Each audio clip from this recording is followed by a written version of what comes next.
Hello, everyone. Welcome back to yet another political episode. So, we got to talk about the Ivory Coast because they had their election, and it was a blowout for the incumbent president, who is also old at age, and he is won re-election in a landslide, winning his fourth term. And that president is President Alassane Ouattara, who is the president of the Ivory Coast for, since, let's see here, Ouattara,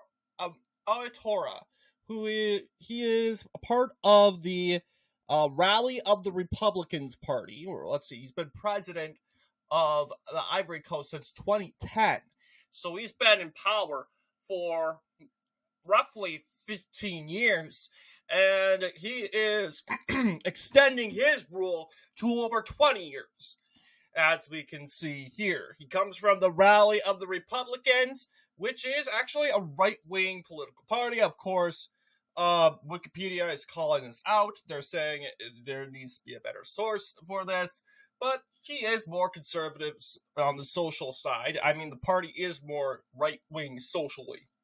Same thing with most African political parties.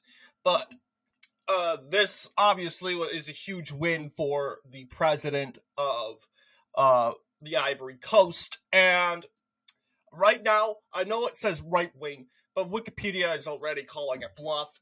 And I have it labeled as center or big tent as of right now. But if it's still right-wing in a few months, I will call it a win for the right, for the Ivory Coast on that. But it is a big win when it comes to specifically not really just the president himself.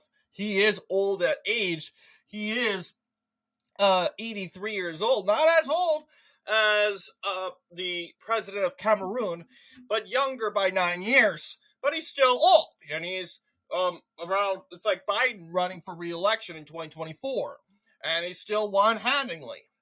And just like Paul Biya of Cameroon, Alassane Ouattara seems to be in good health and seems to handle and is ready to handle another 5 years as president till the next presidential election in 2030. That, of course, will happen before the Cameroonian election, which I want to believe is a 7-year term, if I think of that correctly. It's 7 years.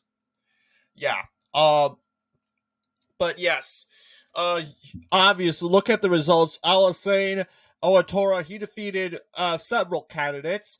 His biggest one was Juan Louis Billon, who he is the commerce minister, and Billon has conceded this election to Ouattara, unlike the president, the candidate in Cameroon. I don't know what he's doing, but he is fighting the results. Yeah, I don't think he has conceded at all, but it seems that we're having a peaceful transaction of power in the Ivory Coast, which is amazing, and I think we all deserve a peaceful transaction of power.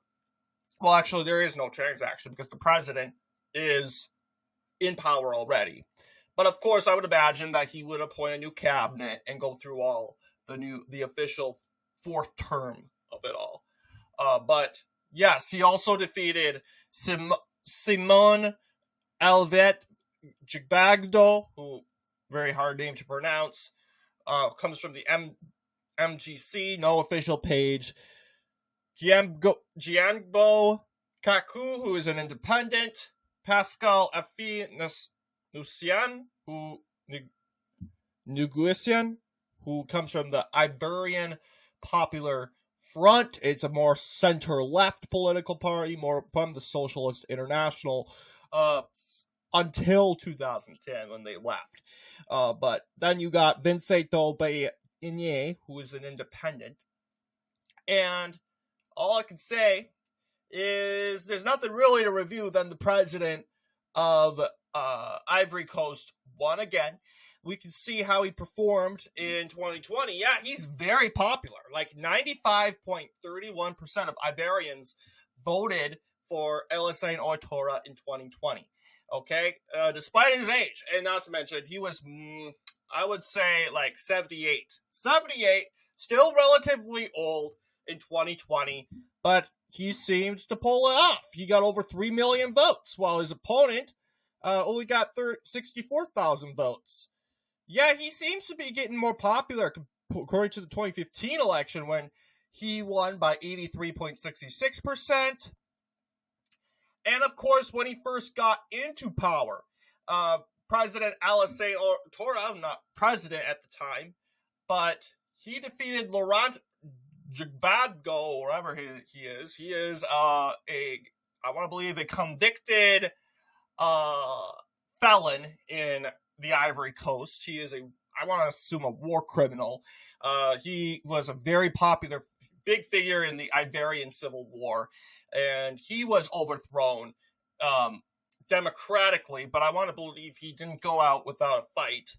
But yes, Alassane Ouattara, he gained his fame in what became known as the Second Ivorian Civil War, which broke out specifically in 2010 to 2011, when Laurent Gbagbo refused to leave power, and Alassane Ouattara, who has won re-election, got the support of democratic democracies to help overthrow Laurent Gbagbo, and of course, he is now, I want to believe, he was arrested in 2011 by pro-Ouattara forces who were supported by the French troops.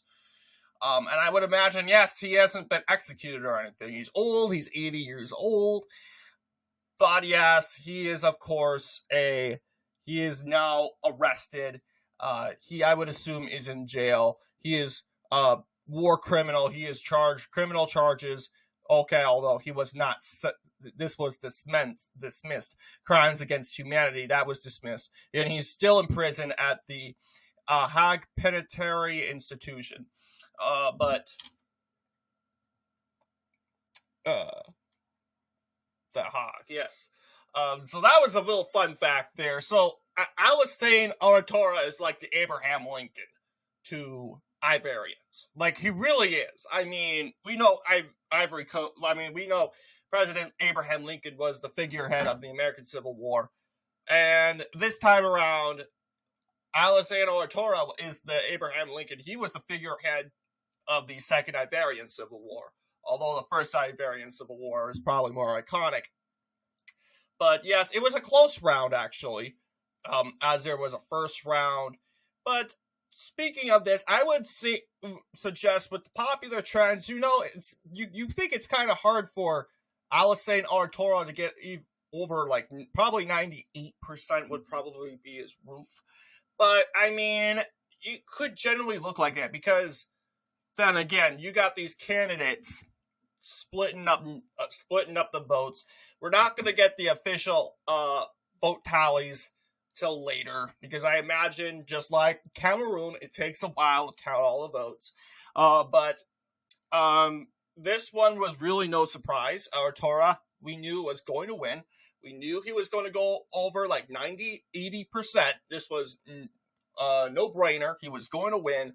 And we can officially say that, yep, water's wet. Ouattara has won re-election to a fourth unprecedented term. So anyway, what do you guys think about this video? Let me know down below. And as always, I'll see you all in the next political episode.